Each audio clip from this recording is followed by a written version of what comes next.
Esse é um projeto novo. O IF está desenvolvendo uma ideia que a gente importou, entre aspas, né, importou de fora. Existem diversas escolas, diversas instituições de ensino que disponibilizam conteúdo. Inclusive lojas grandes de fotografia. Se vocês forem ver a BH tem um canal grande no YouTube com palestras gratuitas, informação a rodo, né? Só que em inglês. E aí, para o fotógrafo brasileiro, a coisa não é tão fácil, né? Você entrar e enfrentar um vídeo sem legendas, com sotaque, né? Uma gravação mais ou menos como aqui. E eu e o Danilo, o diretor do IF, a gente resolveu que já estava mais do que na hora de fazer alguma coisa nesse formato. Não cursos online, não workshops, mas palestras, parcelas de informação basicamente demonstrativas, mas que vão ser gravadas. A ideia, vocês estão vendo as câmeras aqui, né? A ideia é que seja um projeto parte presencial, porque é terrível dar aula para ninguém. Então, eu gosto muito da ideia de poder interagir com vocês, né? Poder me dirigir a vocês, e essa palestra ser gravada para posteriormente ser desfrutada por quem vê na internet. Então, esse projeto se chama IFTV. Estamos na fase inicial, essa é a primeira palestra, né, pioneira. Então, haverão alguns gatinhos, né, haverão alguns probleminhas de percurso. Espero que a gente possa enfrentar isso junto. E em breve as coisas vão estar disponíveis. Acho que a gente vai ter um canal no YouTube, ou Vimeo, né? Algum sistema de visualização, de transmissão online, ou talvez dentro do próprio site do IF. A gente está testando a arquitetura. De qualquer maneira, bem-vindos ao projeto, né? Eu espero que seja uma experiência bem bacana. Os temas serão variados. Diferentes professores do IF, cada um falando sobre a sua especialidade. Então, aqui, hoje, a gente vai abordar o tema de iluminação para retratos. Meu nome é Alex. E comecei, basicamente, como todo mundo. Comecei atirando para todo lado. Fazendo estilo, fotografia de gastronomia, um bookzinho aqui, um ensaiozinho ali, uma fotografia de família, um retratinho, até que senti que era hora de melhorar um pouco. Eu estava numa briga muito grande com o mercado, que não era nem tão concorrido quanto hoje. Isso lá pelos idos de 2004, 2005. Até 2004, 2005, eu trabalhava como retocador. Então, eu não clicava, eu trabalhava só consertando os cliques dos outros, por assim dizer. Só fazendo o acabamento. Quando eu comecei a clicar, não frequentei nenhum curso de fotografia, porque na época eles eram raros, né? Não existia a quantidade de coisas que existe hoje. E lá por 2004, 2005, eu sentia uma necessidade de especialização. Então, decidi ir atrás do que eu realmente queria, que na época era ser fotógrafo de moda. Tinha alguma coisa que me atraía muito para a moda. Então, conheci o trabalho do Danilo Russo, hoje diretor do IF, fotógrafo de moda, e me candidatei a ser assistente. Passei 1 ano e meio lá trabalhando como primeiro assistente, às vezes único, vendo muita coisa boa, né? Vendo caras bons trabalhar, aprendendo da maneira como se aprendia fotografia na época, né? E aí me arrisquei com a moda. E aí fui produzindo esse trabalho, né? Sempre gostei muito de moda masculina, como vocês podem ver, sempre gostei muito de preto e branco, né? E aí nessa brincadeira, no meio dela, eu comecei a chegar perto dos modelos, cada vez mais perto.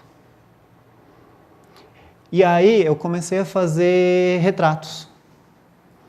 No começo, só retratos para mim, né? Retratos dos modelos, entregava para eles, era uma coisa completamente fora do trabalho, mas fui me apaixonando cada vez mais. E aí eu descobri que minha verdadeira paixão, na verdade, não era moda. Eu gostava muito da estética da moda, até hoje trabalho um pouco no ramo, mas não era a minha principal paixão. A minha paixão mesmo era o retrato. Uma coisa bem próxima, uma relação mais intensa com o fotografado. Então, novamente, né, a paixão pelo preto e branco continuou. Comecei a trabalhar com mídias alternativas, comecei a trabalhar com filme, esse detalhe é importante mais para frente, né? Mas uma coisa eu acabei herdando nessa brincadeira, de estudar com Danilo Russo, de estudar na moda, de ter me formado numa área tão exigente, estética e tecnicamente como a moda. É o cuidado com a luz. Então, o Danilo tem ainda um preciosismo muito grande com a iluminação. E acabei herdando isso dele. Então, na minha opinião, minha modesta opinião, um retrato não funciona se a luz não ajudar. É um trio, na verdade. Existe o fotógrafo que vai colocar a visão dele, a interpretação do que é aquela pessoa.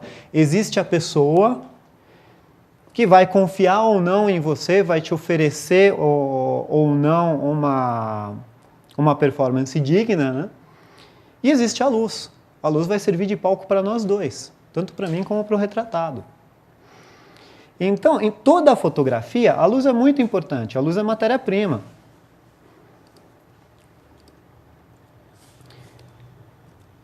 O George Eastman, fundador da Kodak, ele é autor dessa frase, eu concordo perfeitamente com isso. Ele diz, a luz faz a fotografia. Abraça a luz. Admire a luz. Ame-a. Mas, acima de tudo, conheça. Dedique todo o seu ser a conhecer a luz e você terá a chave para a fotografia. Então, se você sabe realmente iluminar, você sabe aonde está pisando, sabe o que está fazendo, não é que uma pessoa que sabe iluminar vai ter um resultado superior simplesmente por saber iluminar. Mas isso dá uma base muito forte, dá uma confiança. Se você não está preocupado com a luz, se você conhece a luz o suficiente para saber como ela vai se comportar, o que vai acontecer ali, você tem todo o tempo do mundo para se dedicar ao que realmente interessa, que é a relação com o fotografado. É o estudo do fotografado, de fazer aquela pessoa se revelar embaixo daquela luz. Então, um retrato é sempre é como se fosse uma dança. Retrato é sempre a dois. Uma pessoa difícil de fotografar vai resultar num retrato complicado. Não é fácil fotografar certas pessoas. Algumas pessoas são fáceis de fotografar.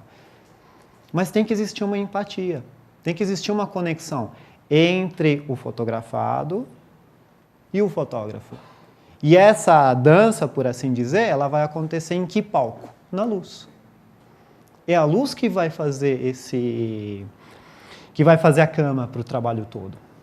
Então, se a luz não é interessante, o nosso trabalho redobra. Porque eu não consigo encontrar o que aquela pessoa tem de interessante numa luz que eu não conheça.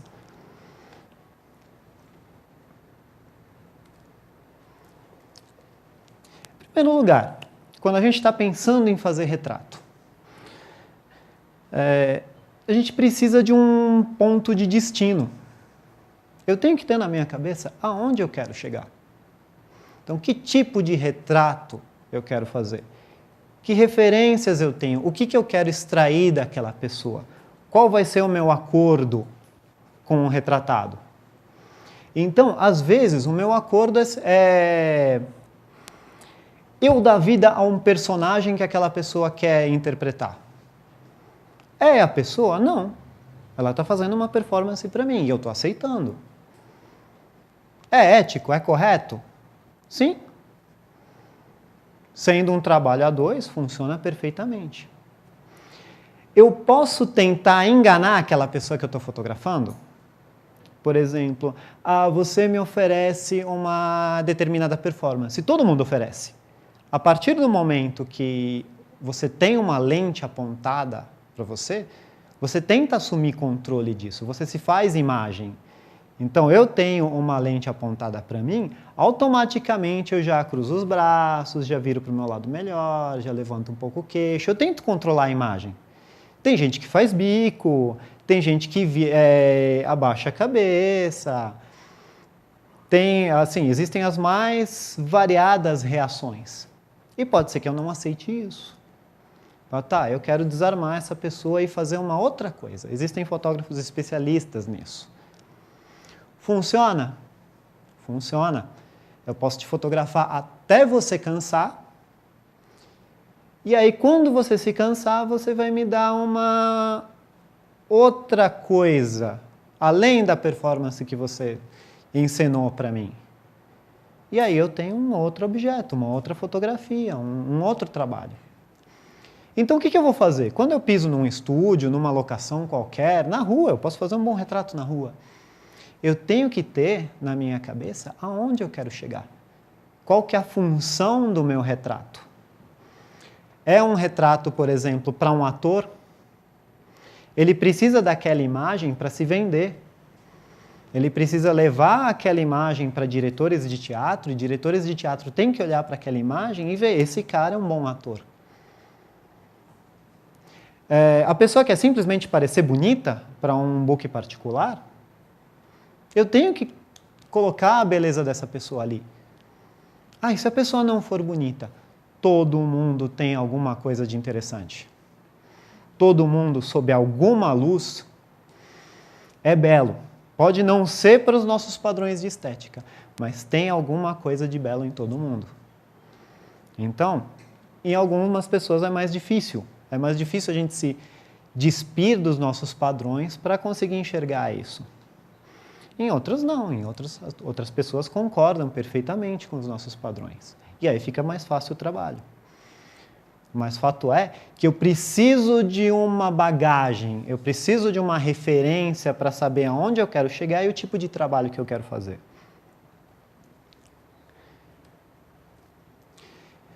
Então, para eu saber o tipo de trabalho que eu quero fazer, eu tenho que pesquisar o público que eu quero atender.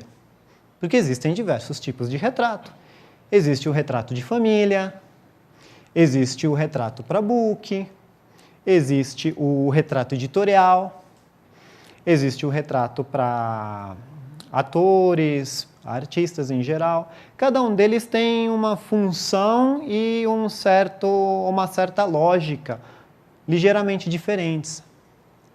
Eu me dou muito bem, por exemplo, com um retrato que é chamado de headshot, lá na gringa, né?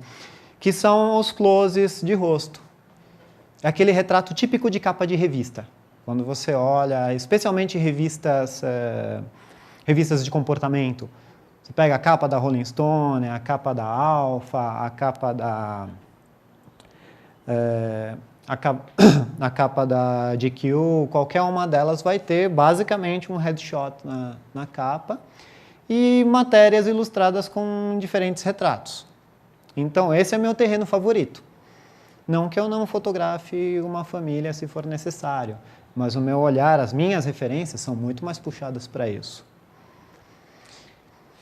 Então, essa pesquisa é importante. É saber que tipo de imagem o teu cliente precisa. Porque, mal que bem, somos profissionais, a gente precisa trazer uma solução para eles. E aí, dentro dessa estética, a gente pesquisa mais um pouquinho, que é pesquisar o trabalho de bons fotógrafos dentro dessa estética. Então, dentre os fotógrafos de headshot, quais são os melhores? Na minha opinião. Dentro dos fotógrafos de família, quais são os melhores? Então, cada um de vocês tem uma relação diferente com o retrato. Cada um de vocês atinge um mercado diferente. Então, é obrigação ter uma lista grande de fotógrafos, uma lista grande de referências. Pelo menos 10 fotógrafos favoritos. para vocês estudarem exaustivamente o trabalho deles, no sentido de que luz é essa? Qual é a direção? Quais são as cores? Como são os enquadramentos? Isso vai orientar vocês até em relação ao equipamento. A gente tem tanta dúvida, né? Que lente que eu uso, que câmera que eu uso. Essas dúvidas, elas são resolvidas aqui, na referência.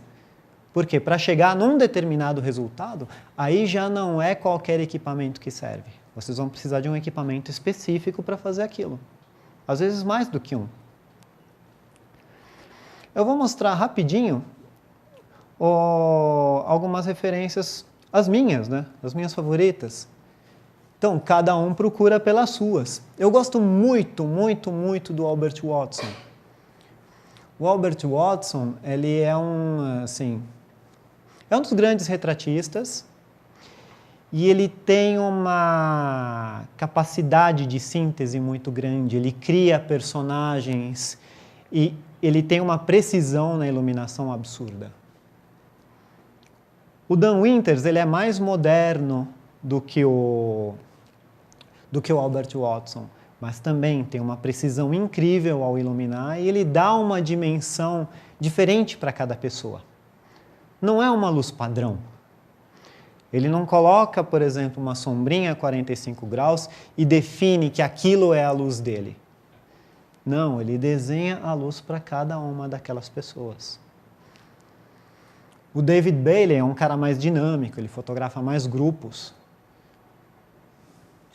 Então ele tem uma fotografia mais ágil, mais espontânea, mas ainda assim tudo muito cuidado, tudo muito polido, muito bem iluminado.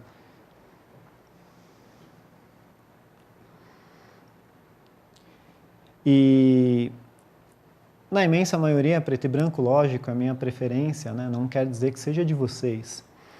Mas aonde eu quero chegar nesse ponto? Aonde eu quero chegar com isso? Eu quero chegar no ponto em que a gente tem que ter um bom leque de fotógrafos e conhecer essas fotos. Não é só acumular, é pegar cada uma dessas fotos e analisar. Colocar um bloquinho na mão e falar o que essas fotos têm que eu gosto. O que elas têm que me encantam. O Irving Penn, ele é muito gráfico, é sempre tudo muito bem desenhado, muito bem composto. A gente acha que composição é uma coisa para fotografia externa, né? Que a gente compõe com os prédios, compõe com o ambiente. Não. Um retrato tem uma composição. Quando a gente olha para o jogo de luz e sombra, para os olhos, para a posição das mãos, a gente está vendo formas. Essas formas têm uma harmonia. E essa harmonia é ressaltada através da luz. Novamente, é um camarada que ilumina bem, assim como o Jean Lupsieff, que é o que está passando aqui. Yusuf Kirsch é um clássico. Então é aquela fotografia mais antiga, mais classuda, mais elegante. Tem um elemento que eu gosto muito aí, tem uma certa aura clássica que eu gosto de jogar nas minhas fotos. E isso tem sua equivalência em luz. Ludovic Carême também. Ele é mais moderno, ele tem um estilo mais clean, mais despojado, mas eu gosto muito desses grafismos também, eu gosto muito desse despojamento. Então esses elementos vão se somando e vão se transformando em informação que a gente vai usar para construir os nossos retratos. Vocês devem ter percebido que eu só coloquei retratos de celebridades, certo?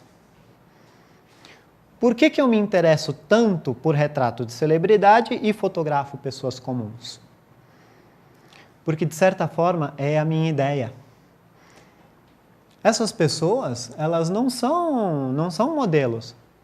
O Hitchcock não é exatamente um modelo de beleza. O Salman Rushdie também não. Mas eles têm imponência. Quando você pega um retrato de celebridade, as fotos são imponentes. É essa imponência que eu quero trazer na pessoa comum. Porque ela tem. Para a câmera, qual a diferença entre uma pessoa ser famosa ou não? Então, a partir do momento que eu me proponho a fotografar pessoas comuns como se fossem celebridades, eu consigo trazer um pouco mais da imponência que cada pessoa carrega dentro de si e transferir isso para a foto.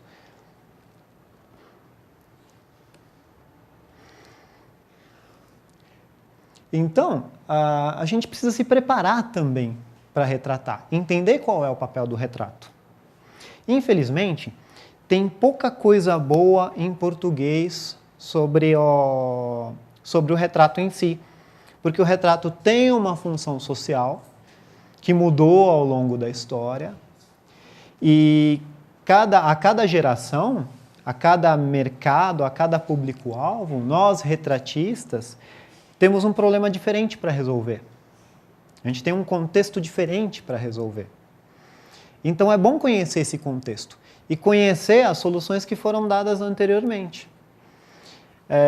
Existe uma expressão muito usada que é aquela de se apoiar nos ombros de gigantes, né? Quando a gente começa do nada, provavelmente vai reinventar a roda, vai achar soluções que já foram usadas exaustivamente e achar que está inventando coisa nova. Avança-se muito mais rápido pesquisando, sabendo o que os grandes fizeram antes de nós, para depois subir em cima daquilo e tentar, com muito trabalho, muito suor, muita pesquisa, muita prática, colocar o nosso grãozinho de areia nessa montanha. Mas a gente já tem aquela sensação de estar contribuindo, porque os tempos são diferentes, as soluções são diferentes, as pessoas são diferentes.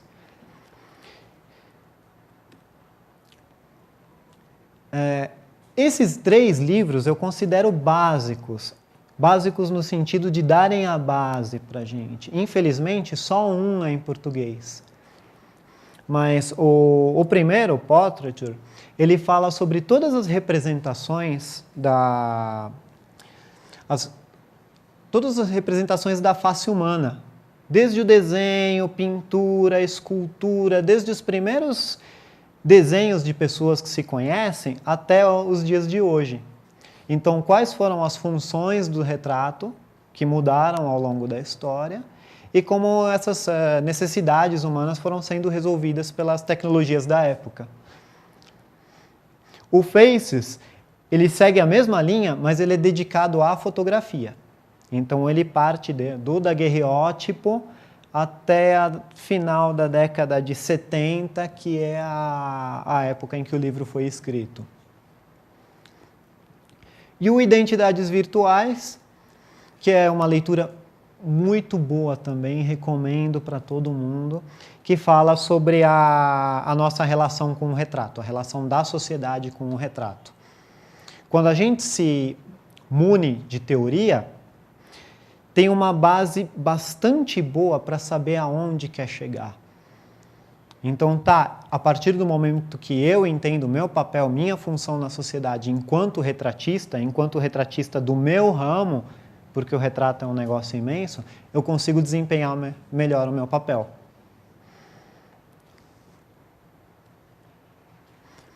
E aí, uma vez que a gente sabe onde quer chegar, podemos aplicar, a gente pode pensar em aplicar a técnica. O retrato, ele é uma coisa só. Então, enquanto eu estou retratando, eu estou colocando em ação os meus conhecimentos de psicologia, os meus conhecimentos de direção de modelo, eu estou colocando minha técnica de câmera, eu estou colocando a iluminação. Então, visto que é uma coisa extremamente dinâmica, a gente fala da técnica de iluminação, da técnica de captura, da direção como coisas separadas, como um recurso pedagógico. É só para a gente entender mesmo. Mas é uma coisa só. Então, se a minha técnica de iluminação é muito boa, mas o resto é fraco, é como se eu misturasse uma bebida muito forte e 2 ralas. Então, o que acontece? Na média, tudo fica ralinho, não tem gosto nenhum. Não adianta eu ser muito bom em direção e ter uma técnica de iluminação ou de captura medíocres. Porque a força de uma corrente se mede pelo lado mais fraco, pelo elo mais fraco. Então, aonde eu for ruim é onde a minha corrente vai partir. eu era péssimo em direção. Então, uma coisa que eu aprendi, duas coisas que eu aprendi muito com a coisa da moda foi a direção e a iluminação. A única coisa que eu tinha que prestava quando eu fui ser assistente foi técnica de captura, e técnica de captura sozinha não adianta nada. Então a gente vai separar e vai falar de luz. Eu adoraria falar de captura, adoraria falar de direção, adoraria falar de psicologia, mas aí o tempo não permite e a coisa ia ficar confusa, porque é tudo ao mesmo tempo. Então vamos falar só de luz.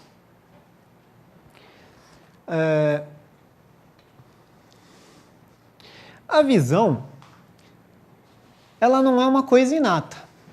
Tipo, a gente, por incrível que pareça, a gente não nasce sabendo enxergar.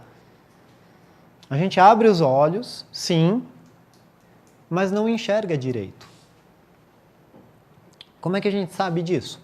A maioria de nós tem um bloqueio mental que impede que tenhamos lembranças antes dos 3 ou 4 anos, né? Uma parcela da população lembra até bem mais cedo, mas ninguém lembra exatamente do momento em que abre os olhos, como enxergava.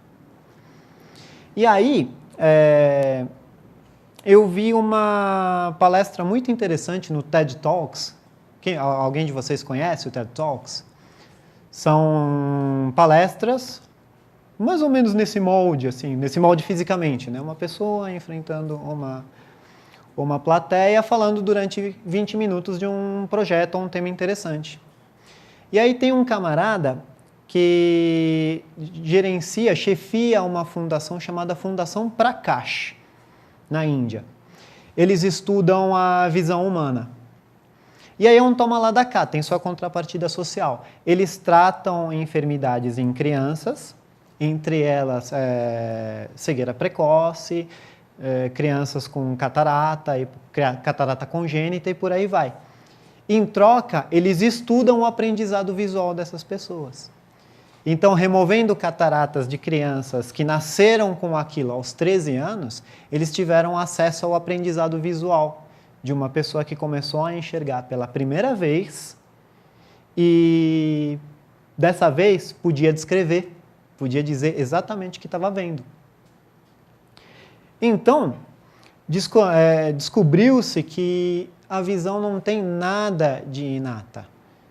A gente aprende a lidar com perspectiva, a gente aprende a lidar com movimento, a gente entende que uma pessoa está se afastando e não diminuindo só com experiência. E aí, a experiência, ela é valiosa para a nossa sobrevivência. Então, a gente aprende rapidamente a identificar, por exemplo, movimento, velocidade de um carro, por exemplo. Senão a gente morre atropelado. A gente aprende a calcular a distância por tamanho aparente, para não bater nas coisas. Mas tem coisas que não são tão essenciais à nossa sobrevivência que a gente acaba não aprendendo. Eu pergunto para vocês, isso aqui é um disco ou é uma esfera? Um voto para disco. Um voto para esfera. 2 para disco, o disco está ganhando. Então, não dá para saber. Para a gente, a tridimensionalidade é uma coisa muito fácil de lidar no nosso dia a dia. Por quê? Para avaliar a tridimensionalidade das coisas, a gente varia o ponto de vista. Então, se eu quero saber como é a lateral de um objeto, eu mudo o meu ponto de vista em relação a ele. A partir do momento que eu trabalho com uma superfície 2D, como um desenhista, como um pintor, como um fotógrafo, não adianta eu pegar a fotografia e mudar o meu ponto de perspectiva. Aquilo não tem a terceira dimensão. E aí, como é que a gente lida com esse problema? Isso é um disco ou é uma esfera? Isso é uma esfera. Então, como é que a gente infere a tridimensionalidade de um objeto em 2D? Luz e sombra. Então, um dos grandes problemas da fotografia em geral, ou principalmente do retrato, é esse. É eu conferir não só tridimensionalidade, mas a tridimensionalidade correta. Ou seja, dar volume ao que precisa ganhar volume, remover volume, chapar o que precisa ser chapado. Então, posicionando, trabalhando com a intensidade, trabalhando com o tamanho da fonte de luz, a gente vai moldando a tridimensionalidade das pessoas e vai transformando elas de charge para uma coisa mais viva, para uma coisa mais presente, mais tridimensional.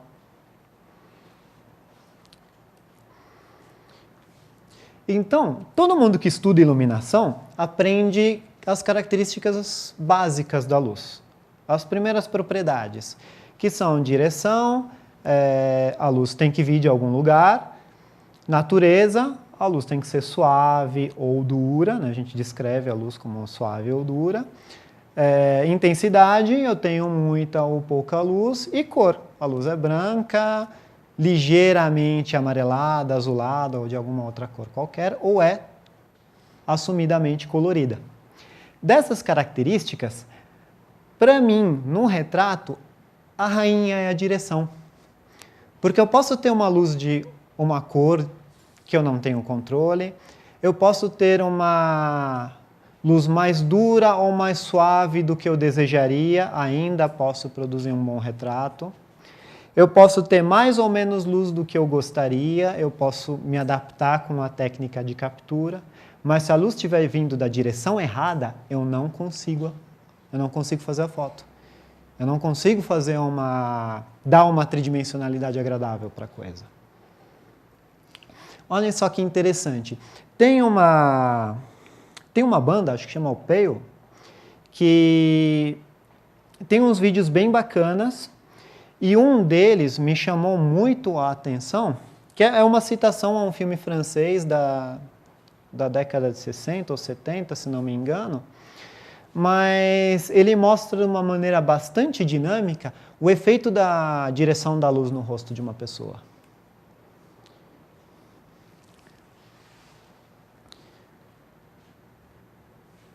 Sparkles and Wine é o nome da música.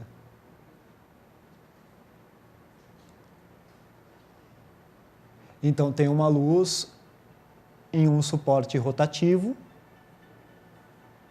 e a gente pode ver de uma maneira incrível como as feições de uma pessoa mudam com pequenas variações no ângulo de luz.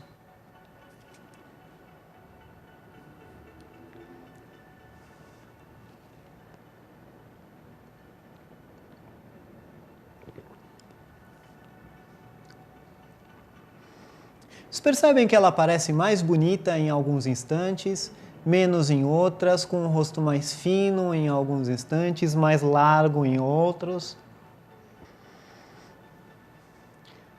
A grande chave para se controlar a tridimensionalidade de alguém está na direção da luz. Então, é muito comum a gente se apegar a uma solução pronta, que é a luz a 45 graus, mais ou menos na altura que meu braço alcança. Eu não vou colocar mais alto, porque aí fica chato eu ter que subir no degrauzinho para mudar a potência do flash. Eu não vou colocar mais baixo, porque eu não sei no que vai dar. Então a gente começa a trabalhar dentro de uma zona de conforto que não é boa. Não é boa nem para nós, nem para o retratado.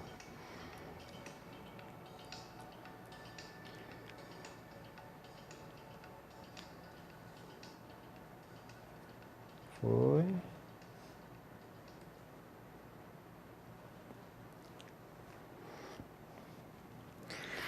Então, o que a luz faz com o retratado, né? Como a gente direciona, como a gente controla essas coisas? Como a gente tem, digamos assim, uma quantidade limitada de recursos aqui, né? É uma palestra e não um workshop, então não temos modelos, não temos flashes, não temos uma estrutura muito complexa. Eu trouxe aqui um material interessante. Um programinha chamado Photolight Pro, em que a gente pode fazer algumas simulações para poder deixar alguns conceitos claros.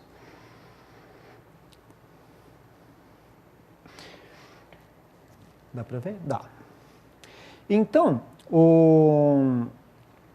quando eu estou iluminando alguém,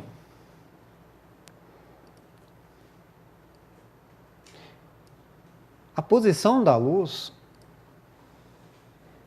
tem um papel extremamente importante. Se eu trabalho com uma luz baixa, eu vou ter um desenho no rosto. Se eu trabalho com uma luz alta, eu vou ter um desenho diferente. Se eu trabalho com uma luz mais frontal, o meu desenho vai ser diferente também.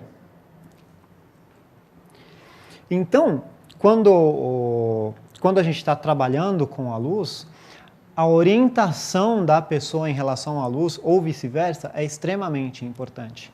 Quando a gente tem controle sobre as condições, sobre a posição da luz, é relativamente fácil. Eu posso levantar mais a luz, eu posso abaixar mais a luz. O resultado em estúdio tende a ser melhor porque é um pouco mais fácil de trabalhar. Em externa, a gente tende a desprezar esse controle, achando que, poxa, o sol está ali e eu não tenho como mexer nele. Eu não posso mudar. Sim, eu não posso mudar a luz, mas eu posso mudar a posição do meu modelo em relação à luz. Eu posso mudar a minha posição em relação à luz. Então, o trabalho de angulação, ele existe tanto na luz artificial como na luz natural. Então, eu não vou falar muito durante a palestra de acessórios.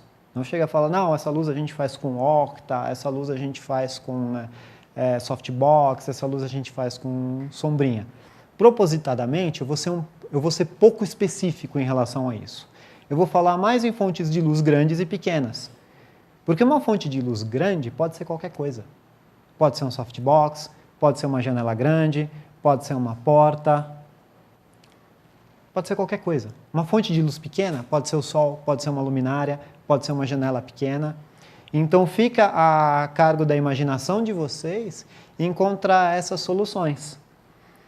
Raciocinar assim me ajudou muito a conseguir fotos com diferentes fontes de luz.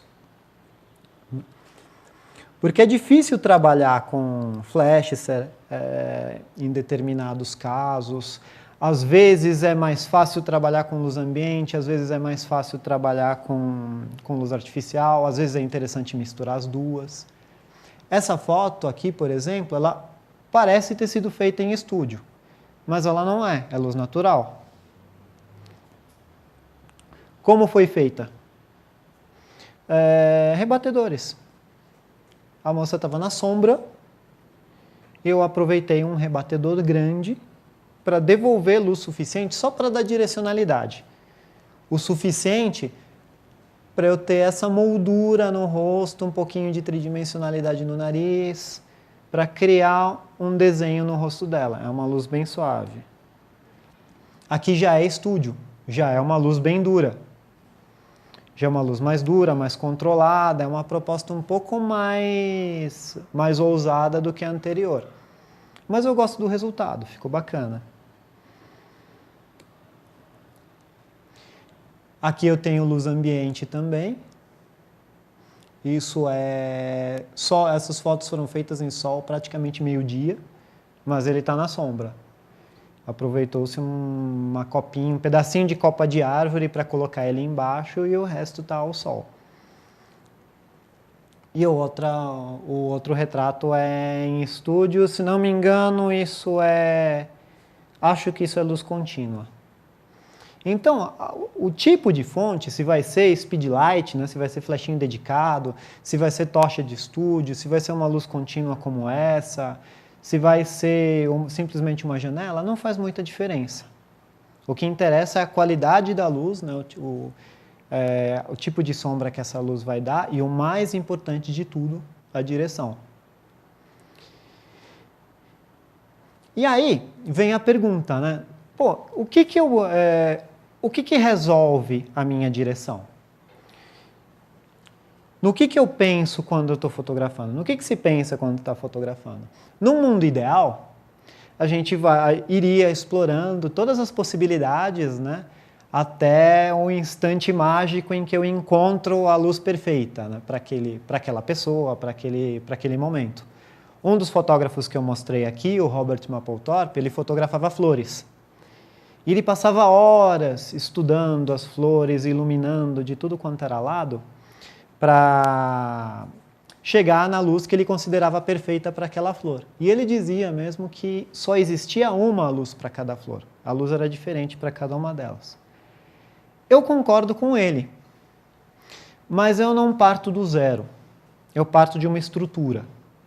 Então, tem algumas características que eu procuro na foto que são o meu arroz com feijão, são a minha base.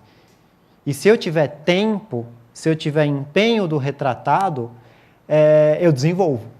Eu vou continuar trabalhando isso até chegar em um resultado que eu considere satisfatório. Mas e se for uma pessoa que vai me dar 30 segundos para fotografar? Uma pessoa arisca, que não está afim de ser fotografada. Eu tenho um checklist. Esse checklist vai me ajudar a direcionar a luz para aquela pose em especial e vai resolver os meus problemas o mais rápido possível. No que consiste esse checklist? 4 questões. Eu tenho luz nos olhos? Na moda se usa, e em alguns retratos também se usa o olho escuro, sombreado, sem luz nenhuma. Isso é mais exceção do que regra, porque a gente perde a sensação de contato com a pessoa. Vocês já viram aquelas fotos do Steve McCurry, as fotos de crianças do Sebastião Salgado? São sempre olhos enormes, né? Voltados para a câmera, arregalados, se possível, e fotografados muito de perto. Por quê? Dizem que os olhos são a janela da alma, né? São o canal de comunicação não verbal mais potente que a gente dispõe. Então, salvo raras exceções, salvo um projeto especial, eu vou procurar a luz nos olhos o tempo todo. Então, eu vou querer que a luz ilumine ambos os olhos, por mais dramática que seja a sombra, e que eu possa ver o que está acontecendo ali naqueles olhos, para que eu possa sentir o que está passando na cabeça daquela pessoa. Vai me facilitar a direção também e vai tornar o retrato uma coisa mais intensa. A minha segunda característica tem tridimensionalidade no rosto? A gente tem, basicamente, 2 peças no rosto. Essa parte frontal, chamada máscara, que tem essa parte estreita aqui, um pouco mais larga aqui, e mostra, basicamente, a parte frontal do rosto. E as laterais. Só que, se eu ilumino uma pessoa da maneira errada, o que vai acontecer? Eu não tenho sombra. Se eu não tiver sombra, eu não tenho tridimensionalidade. Se eu não tenho tridimensionalidade, eu não sei o que está de lado e o que está de frente. Ou seja, para mim, isso aqui é tudo máscara do rosto. E aí acontece o quê? A pessoa engorda toneladas. Vocês já ouviram falar que câmera engorda, né? Na televisão? Por que câmera engorda na televisão? Porque é uma luz unidirecional, ela vem de todos os lados. Então, se ela vem de todos os lados, uma vai cancelando a sombra da outra. Se uma cancela a sombra da outra, a gente não tem sombra, não tem tridimensionalidade, todo mundo engorda pelo menos 10 quilos. Então, essa tridimensionalidade do rosto é que vai contar para quem vê as fotos o que é lateral do rosto e o que não é, o que é lateral e o que é máscara. Então, quando a gente vem aqui nessa foto, essa sombra leve, mas presente ali à nossa direita, mostra que essa parte não é a frente do rosto dela, é a lateral. A posição do rosto ajuda a sugerir isso também. Mas no caso da luz, o que deixa ela menos bolachudinha é essa sombra. Aqui também. no Davi, esse rapaz que está soltando fumaça. Se a gente tampar com os olhos, colocar o dedo na frente do nosso olho e tampar o lado de sombra, a gente tem uma sensação, um desenho de rosto. Se a gente tampar a outra lateral com o dedo, a impressão do rosto é completamente diferente. Eu não preciso sombrear os dois lados do rosto para o cérebro do visualizador entender que aquilo é tridimensional. Se eu tiver sombra em um dos lados, está ótimo. Eu procuro pela sombra do nariz. Então, dependendo do nariz da pessoa, vai produzir uma sombra maior, uma sombra menor. E o nariz ele funciona como um relógio de sol. Então, se eu tenho uma luz muito alta, o nariz vai projetar uma sombra para baixo. Eu vou ter um bigodinho meio Chaplin ou Hitler. Vai a referência que cada um preferir. Se eu usar uma luz muito lateral, o nariz vai projetar uma sombra enorme. E aí, o fato dele projetar uma sombra enorme me dá a informação de tridimensionalidade de que aquilo é imenso. Então, uma pessoa que tem um nariz um pouco maior, a gente tem que iluminar de um outro jeito. Então, eu preciso prestar bastante atenção nessa coisa da sombra do nariz. E separação entre queixo e pescoço. Quando uma luz está muito baixa, por exemplo, eu ilumino o queixo e o pescoço por igual. Para quem tem barba como eu, não tem problema, porque essa distinção está sendo garantida por outra coisa. Às vezes, uma gola rolê pode resolver esse problema. Mas quando a gente está trabalhando só com luz, pessoas sem barba, se você não tem uma sombra aqui, não tem uma distinção, a sensação que dá é que a pessoa não tem queixo. Emenda tudo. Quando a pessoa tem aquela dobrinha aqui embaixo do queixo também, melhor ainda. Porque o que é mais prático para se esconder essa dobra? Photoshop ou sombra? Eu prefiro colocar sombra. Melhor do que se eu fizer 20, 30, 40 fotos, são 20, 30, 40 retoques a menos que eu tenho que fazer. Então eu tomo muito cuidado com essas 4 coisas. Se eu tenho luz nos olhos, se eu tenho tridimensionalidade no rosto, se a sombra do nariz está me agradando e se existe separação entre queixo e pescoço. Dali para frente, eu posso continuar, eu posso adicionar brilhos, eu posso adicionar cores, eu posso adicionar mais textura, alguns reflexos com uma luz adicional, mas aí já é perfumaria. A minha base já está sólida e garantida.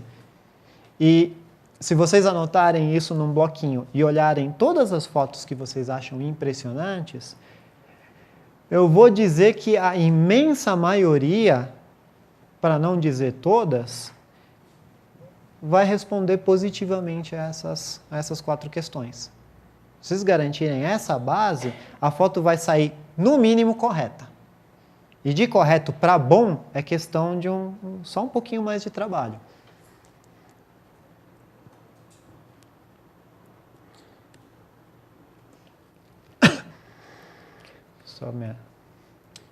Então, como é que isso funciona? Vamos lá para o nosso programinha de iluminação.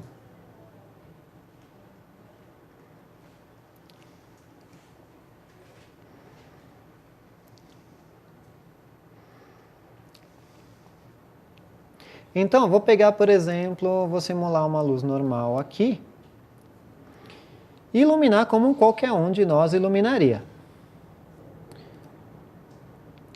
45 graus.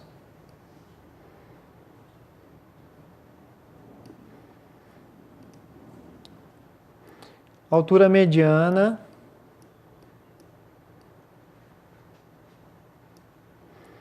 E aí a gente olha.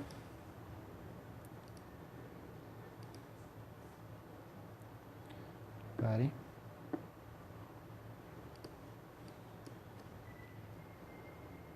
Oh, caramba. Só um instantinho.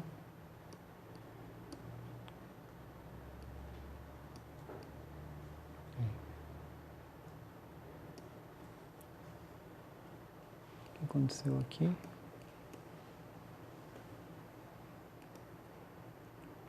Ok. Ok. Ok. Perfeito. Então, eu tenho aqui, assim, o basicão, o básico do básico do básico. Uma luz mais não tão alta, ao alcance das mãos, 45 graus. Ligeiramente lateral. E aí eu submeto essa imagem ao meu checklist. Eu tenho separação entre queixo e pescoço? Tenho alguma, mas isso aqui está me incomodando um pouquinho. Eu tenho luz nos olhos? Tenho. Ok. Eu tenho tridimensionalidade no rosto? Tenho. A única coisa que me incomoda é essa sombra do nariz. Se eu colocar isso em outro clássico da iluminação, que é a luz frontal,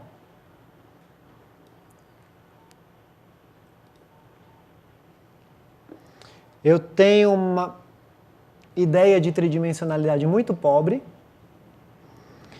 Ainda tenho alguma separação entre queixo e pescoço.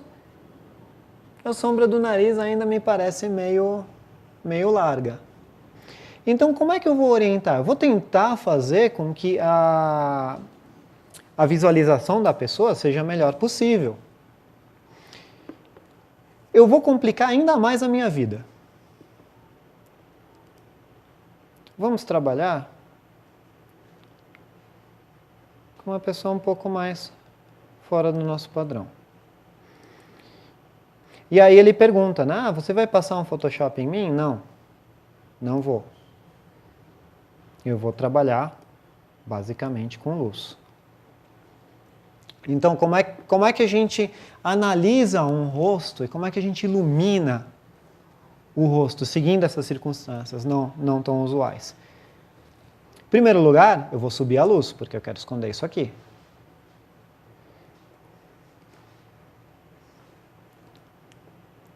Então, eu vou subir bastante a luz. Não tenham medo de usar a luz alta. A maioria das pessoas que trabalham em estúdio, eu vejo trabalhando com a luz aqui. Gente, a maior parte do tempo, a gente é iluminado, no mínimo, a essa altura. Pelo sol, pela lua, por janelas altas. Até mesmo esse Fresnel que está me iluminando, ele não está nada abaixo. Para a gente, é uma sensação natural ver alguém sendo iluminado por cima. E aí eu tenho uma sombra aqui. Exagerei um pouco, porque eu já não tenho luz nos olhos. Então eu vou baixar aqui um pouquinho para uma posição ainda alta. Melhor. Então eu já sumi com isso aqui. A sombra no nariz me parece interessante. Ok. Mas agora eu gostaria de afinar um pouco o rosto.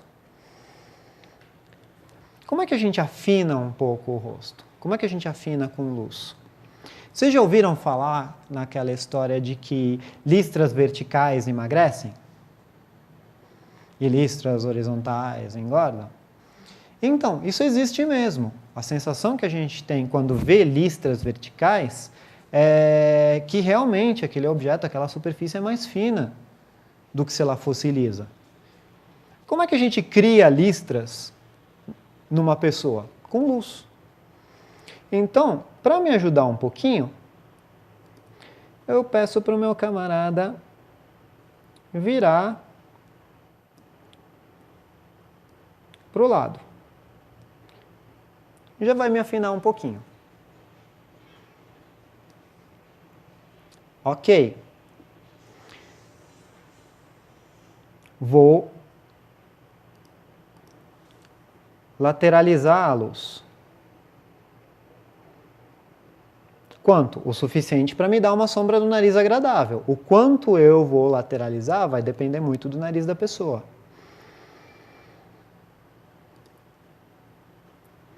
Então aqui a sombra está ok. E eu aproveitei para ter um pouco mais de sombra. Vou tentar jogar a sombra um pouquinho mais para cá, trazer um pouco mais de sombra.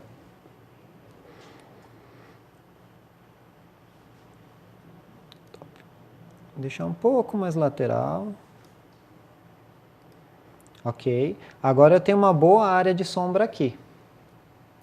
Então eu tenho aqui uma faixa clara, uma faixa escura. Para eu afinar mais isso aqui ainda, eu só preciso de mais uma listra. Então eu vou tentar colocar aqui uma outra luz para fazer uma nova linha. Então eu vou colocar aqui uma luz e vou reposicionar, colocá-la aqui como contraluz.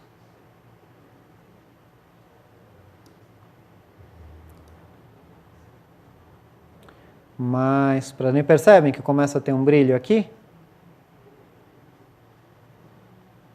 Deixa eu reposicionar. Colocar mais lateral. Pronto. Baixar um pouquinho a intensidade.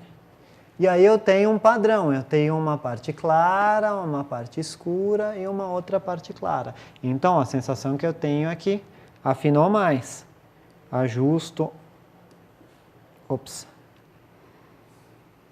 Errei uma coisa aqui.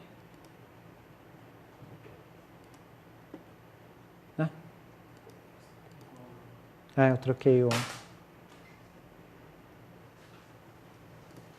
Ok. Peço para ele virar um pouquinho mais. E peço para ele olhar um pouquinho para baixo. Pronto. E vejo o meu checklist. De novo as minhas quatro necessidades básicas. Eu tenho luz nos olhos? Tenho. A sombra do nariz está harmônica em relação ao nariz? Sim. Eu tenho sombra separando o queixo do pescoço? Sim, tenho. E com isso eu escondo a dobra. Eu tenho tridimensionalidade no rosto? Tenho. Se eu tivesse iluminado isso de uma maneira completamente chapada, sem essa listra de sombra aqui, eu não teria a ilusão de que o rosto é mais fino do que realmente é. Então eu passo a ter um rosto basicamente mais fino mesmo. Sem alterar nada, sem precisar photoshopar, sem precisar mexer na realidade, é só um jogo de luz e sombra. Se eu ir para o outro extremo, então deixa eu desligar isso aqui.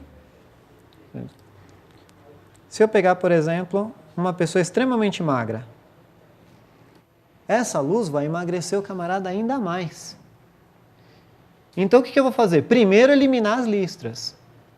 Lá se vai a minha contraluz. Eu vou pedir para ele me olhar de uma maneira mais frontal. Por quê? Para ele ganhar a máscara de rosto, para ele ganhar mais espaço. E aí eu não quero mais isso, eu quero iluminar aqui, porque eu quero que o rosto fique mais harmônico, que ele fique mais quadrado. Então eu vou pegar essa luz principal mesmo e vou deixar mais frontal. Como eu não quero uma coisa tão desenhada, eu posso usar uma fonte de luz maior. Posso colocar, por exemplo, um softbox, sei lá, uma sombrinha. Vamos ver como é que fica com uma sombrinha. Melhor. Um pouco mais baixo. Por quê? Essa sombra aqui não é tão necessária, visto que ele não tem uma dobra no queixo para ser acentuada. Então vou fazer o quê? Vou baixar um pouco a luz. Tudo por quê? Porque eu quero que ele ganhe mais rosto. Exagerei um pouquinho. Subir um pouco. Aí, menos.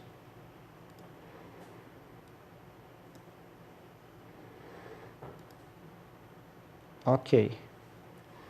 Aí peço para ele olhar um pouco mais para mim, né? De uma maneira mais frontal. Levantar um pouco o rosto para receber mais luz. Deixa usar uma fonte de luz mais ampla. Ops, o que aconteceu aqui? Ah. Volta. Usar um softbox, uma luz um pouco maior.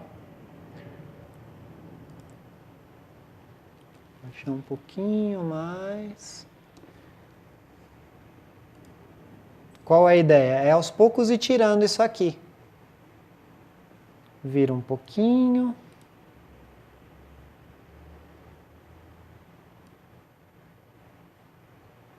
Aqui, beleza.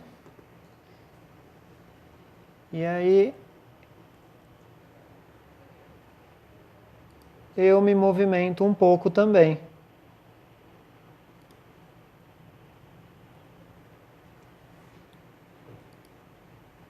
Ops. Por que eu não estou conseguindo subir?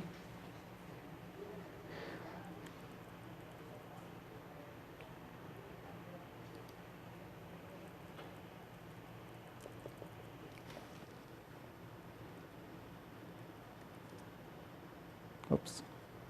Volta aqui. Eu preciso subir um pouco a câmera, mas por algum motivo aqui não está indo.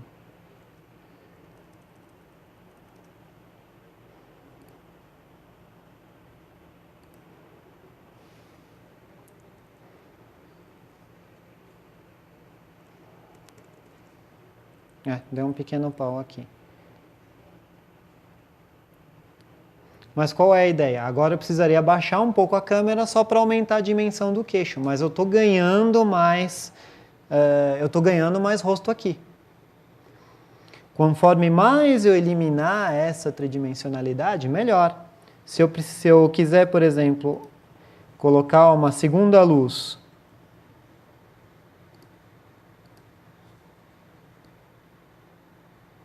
aqui, com uma intensidade bem baixa, eu consigo um pouco mais ainda de face. Então, qual que é a ideia? A iluminação é construída sempre no formato de cada pessoa. Eu vou trabalhar sempre tentando trazer a tridimensionalidade dela para não é exatamente um padrão, mas como a pessoa quer ser vista.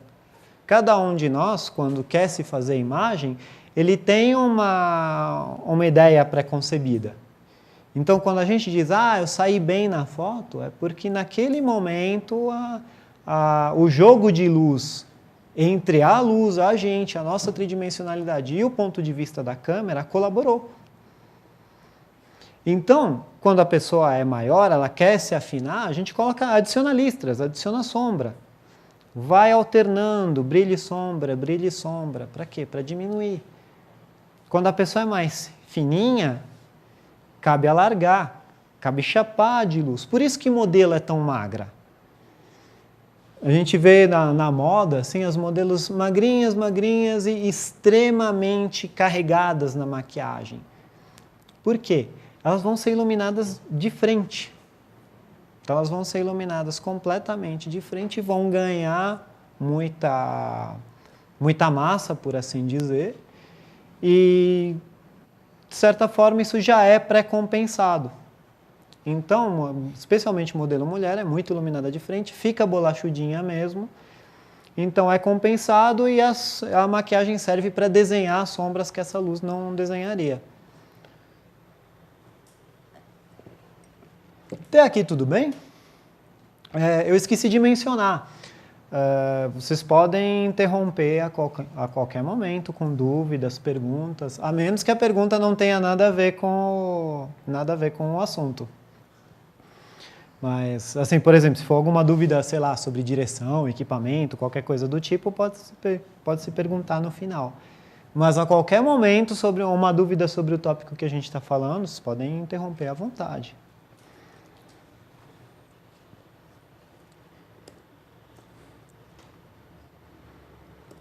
Nenhuma dúvida? Então seguimos em frente. Outra coisa que é importante que eu levo em consideração, né? Primeiro, acima de tudo, direção. Direção e essa filosofia da tridimensionalidade. A segunda questão é natureza. Se uma fonte de luz é grande ou pequena, isso vai afetar a maneira como o lado iluminado se transforma em lado sombreado. Se eu tenho uma fonte de luz pequena, a luz vai ser dura. Então eu vou ter uma clara linha separando o que é lado iluminado do que é lado sombreado. E se eu tiver uma fonte de luz grande, essa distinção vai se tornar bem mais suave, bem mais gradual.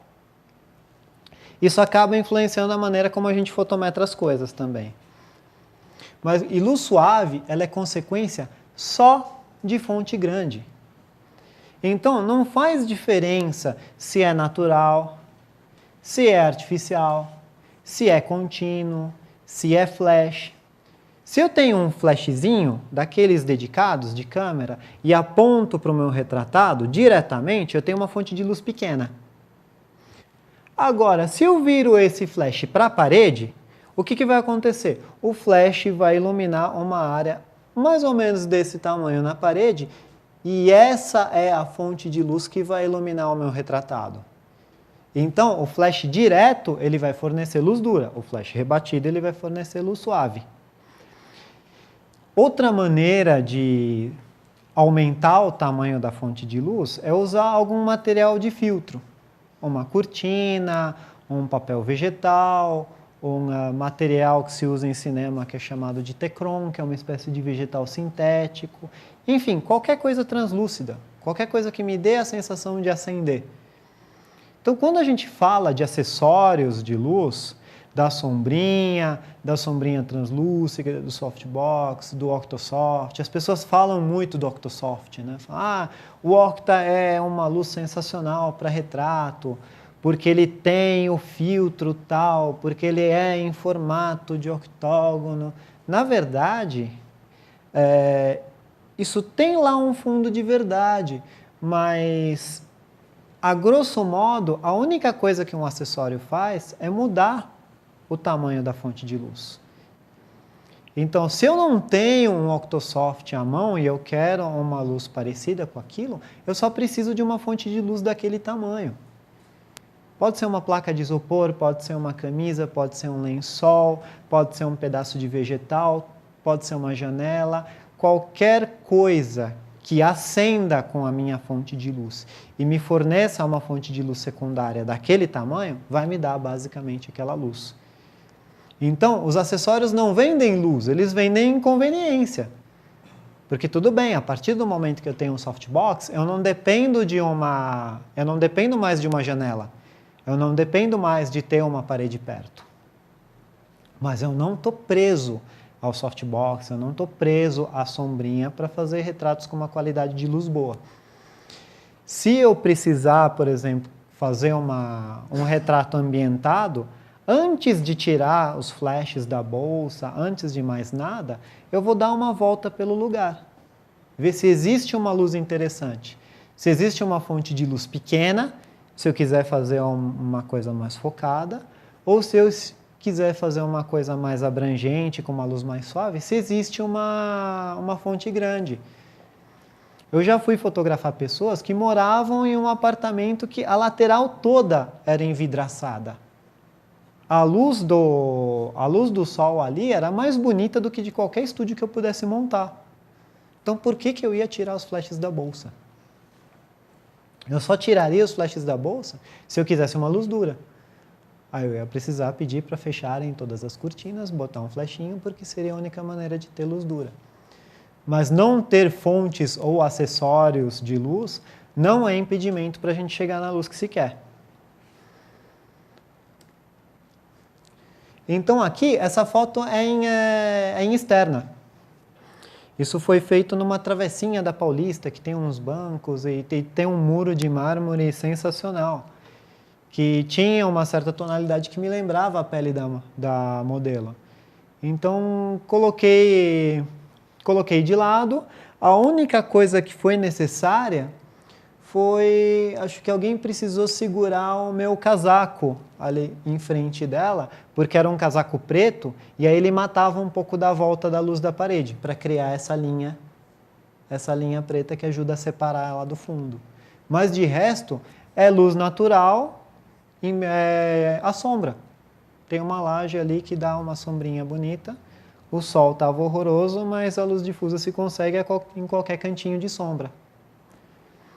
Em ensaios de família, eu sei que a maior parte de vocês tem aquela coisa de ensaio com família externa, está se fazendo muito isso. Durante o dia a gente tem constantemente duas fontes de luz muito boas durante um dia de sol. A gente tem o sol, que é extremamente pontual, extremamente direcional, e a gente tem a sombra, que é extremamente difusa. Então a coisa é só saber quando transitar de um para o outro.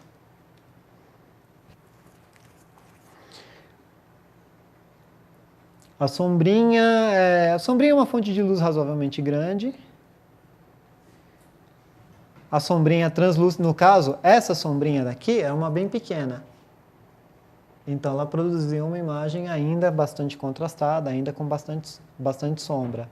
Já a sombrinha translúcida espalha a luz para todo lado e cria uma coisa mais suave, mais envolvente. Um softbox também. Nesse caso, isso é um barzinho, é um lugar chamado Alberta 3 aqui no centro. E não tem absolutamente nada, é o sofá.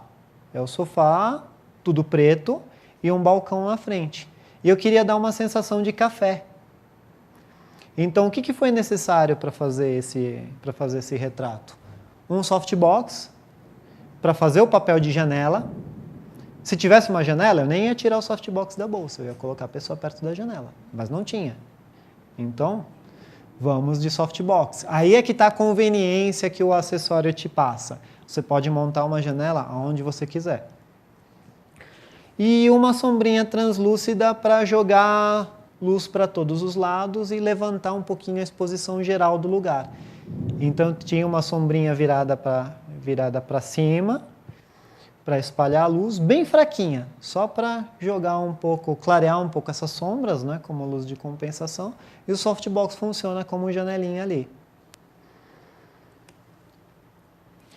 Já a luz dura, ela vem de luminária, ela vem de flash sem acessórios, ela vem de janelas pequenas. Nesse caso, a imagem é mais desenhada. Então, eu tenho que ser mais preciso, eu tenho que orientar melhor o meu modelo para responder aquele checklist de 4 características, que estão em todas as fotos. Então, nesse caso, a sombra do nariz, apesar de longa, ela emenda com a sombra da lateral do rosto. Então, não dá para dizer que o nariz é enorme, que ele é longo, tudo, porque eu não sei onde a sombra termina.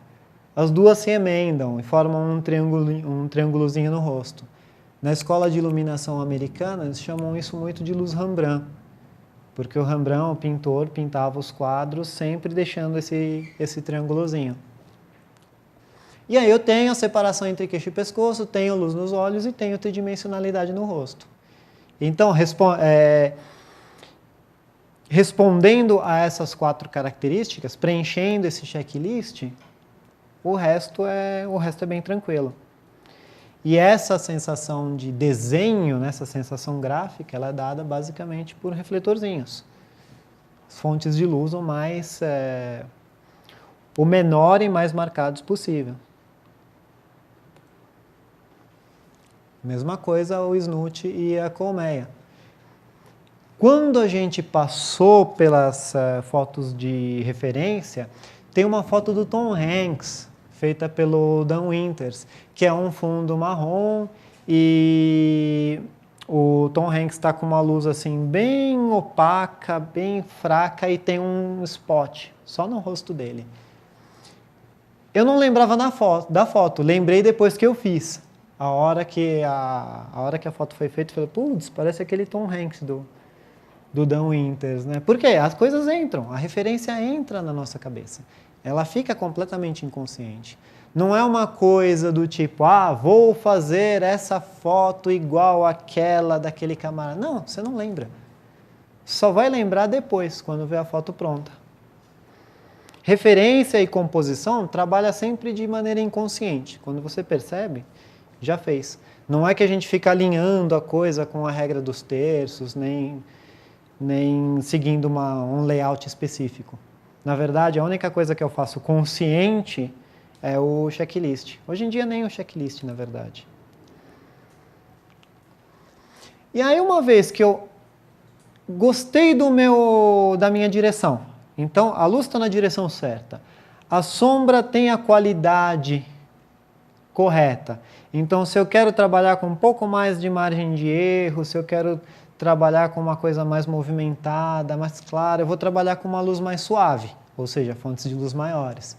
Se eu tenho um modelo que é mais colaborativo, mais preciso, aí eu posso trabalhar com a luz dura. Não recomendo a vocês, por mais lindo que seja o resultado, arriscar a luz dura com quem não está muito afim de ser fotografado.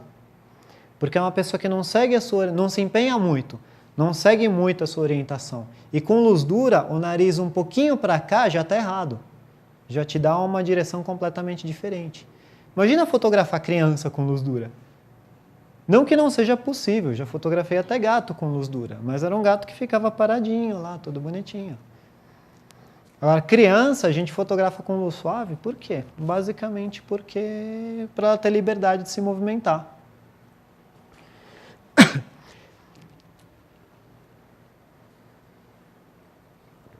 E aí, tem conclusões que a gente tira daí que não são tão óbvias. Por exemplo, gestante.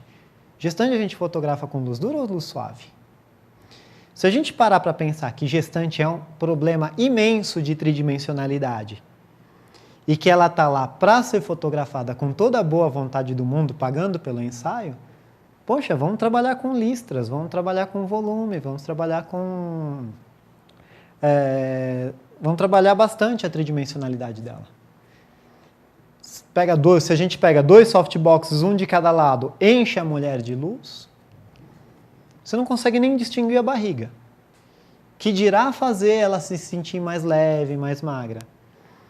Eu tenho visto umas imagens, basicamente não fotografo gestante, mas eu tenho visto umas imagens feitas com uma luz mais dura, mais hollywoodiana, fotos lindas, lindas, lindas, lindas.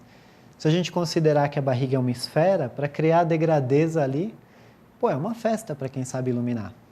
Para quem pelo menos está esperto com essa coisa da tridimensionalidade. E aí, dependendo do tipo de luz que eu estou usando, eu tenho um outro problema para resolver, que é controlar a exposição. Então, a exposição, ela carrega 2 problemas, na verdade. A gente fala, não, exposição é só fotometrar, né? É só calcular a quantidade correta de luz. Mas não é bem assim. Existe a fase da captura, que é a exposição geral, é a tonalidade geral que a gente vai dar para as coisas, e existe a exposição que está na luz. Especialmente quando a gente usa mais do que uma fonte de luz, eu tenho que estar esperto para que nada do que eu ilumine esteja sendo prejudicado, esteja sendo jogado para fora da capacidade da minha câmera de enxergar. Ou seja, eu preciso basicamente cuidar para não estourar nada, nem deixar chapar coisas que não deveriam se chapar. Então, destrinchando o problema. Exposição geral primeiro. Muitos de nós vão fotometrar no estúdio. Então, a gente vai ter acesso a um flash meter, né? Um fotômetro de mão. Eu gosto de usar, né? Como eu acabei me formando na moda, que usa muito, né? Eu acabo usando isso aqui até em externa. Mas não é 100% necessário. Eu posso trabalhar, por exemplo, num ensaio em externa, sem assistente, só com a fotometria da câmera mesmo. Dito isso, independente da maneira que eu estou fotometrando, eu preciso chegar numa determinada quantidade de luz. E isso é verdadeiro, especialmente quando a gente está usando o fotômetro da câmera. Porque o fotômetro da câmera, ele trabalha com luz refletida, a luz que a cena me devolve. Quando eu fotometro, digamos assim, no zero da câmera, eu estou garantindo uma matriz tonal, uma média dos tons, média. Esse quadrado que tem aqui do lado da foto é a foto borrada absurdamente. Abri no Photoshop, peguei o blur e coloquei o blur em 1000%. E aí o que acontece? Todos os tons se fundem e a gente vê realmente qual é a tonalidade média daquela imagem. Então, isso aqui é uma situação comum. É a maior parte das cenas com que a gente trabalha. Mas existem cenas que não vão ser bem resolvidas assim, que vão exigir uma matriz tonal ou mais clara ou mais escura. Então, por exemplo, essa foto, ela é assim porque ela é naturalmente superexposta. Eu deixei entrar um pouco mais de luz do que deveria para deixar a imagem mais clarinha. E isso casa muito bem com a luz suave. A partir do momento que eu tenho um equilíbrio delicado de sombras, né, dá um resultado bastante interessante superexpor. Se essa foto tivesse sido feita na fotometria normal, zerada do fotômetro, teria ficado uma coisa mais assim. Que não era nem de longe o que eu queria. O contrário também é verdadeiro. Então, essa imagem, ela é subexposta de propósito. Por que ela é subexposta de propósito? Porque isso aí é um trabalho em que eu tenho ternos, né, uma coisa sóbria, uma coisa masculina, e modelos super novinhos. Esse, em especial, ele tinha cara de uns 15 anos. E aí ficava interessante em algumas coisas, mas não estava casando na minha cabeça a imagem de um menino no terno. Eu queria uma coisa mais imponente. E aí eu reparei que esse menino tinha mãos sensacionais. Embora o rosto dele fosse de menino, ele tinha mão de homem. Então qual foi a solução? Deitar no chão, pedir para ele abaixar a cabeça, para a cabeça ficar na sombra, e fazer a foto subexposta, para esconder o rosto e evidenciar as mãos. Então, a matriz tonal dessa imagem é bem lá para baixo. Se fosse fotometrar com a câmera, isso seria -1, quase -2. Se fosse feito na fotometria correta, lá se vai a mágica da coisa. Então, o que eu considero uma imagem interessante, acaba ficando uma imagem normal. Foi uma foto de moda? Sim. Você não perdeu o detalhe do giz? Ah, não era... Muito boa pergunta. Ele perguntou se a foto era de moda e se eu não perdi detalhe do terno. Tá no limite. A imagem impressa, ela ainda tem as riscas do terno. De qualquer maneira, nesse ensaio não era tão importante assim. É coisa um pouco mais lifestyle. Mas se eu estivesse fazendo um catálogo em que isso fosse prioridade, eu ia ter que me arriscar. Eu ia poder me arriscar um pouco menos. E aí, uma vez que eu defini a matriz geral, ou seja, tá, eu vou querer essa imagem normal, eu vou querer essa imagem mais clara do que o normal, ou mais escura do que o normal. Em publicações estrangeiras vocês vão ver isso como low-key e high-key, né? Low-key as imagens mais escuras, high-key as mais claras. Eu vou trabalhar os detalhes. O que são os detalhes? As sombras e os brilhos. O que iria para a pontinha de cada... Desculpem, para cada ponta do histograma. O que poderia ser cortado. Então, a partir do momento em que a gente ilumina um objeto, ele apresenta 5 pontos importantes. O primeiro são os brilhos especulares. O que é o brilho especular? É o reflexo da fonte de luz. Quanto mais liso for o objeto, mais evidente vai ser isso. Plástico, metal tem brilhos especulares incríveis. Pele, dependendo da maquiagem ou se estiver suando, vai apresentar esses brilhos. Então, quando eu tenho uma pele que é brilhante por natureza, eu tenho que tomar cuidado com esses brilhos. Eu não posso deixar assim gritantemente estourado. Aí eu tenho o lado iluminado. O lado iluminado é aquele que vai ter tom de pele, por exemplo. É aquele que vai ter tom de pele mesmo, a verdadeira tonalidade das coisas. Se eu ilumino uma bola de sinuca vermelha, o lado iluminado vai ser aquele que tem o vermelho com que a gente enxerga essa bola de sinuca. Eu vou ter a transição da luz e sombra. Então, a maneira em que o lado iluminado vai se transformando aos poucos em lado sombreado. Se for uma luz dura, isso vai ser uma transição brusca. Uma linha dura, bem definida, que eu vou ter que ser preciso ao posicionar. Quanto maior for a fonte de luz, mais suave vai ser isso.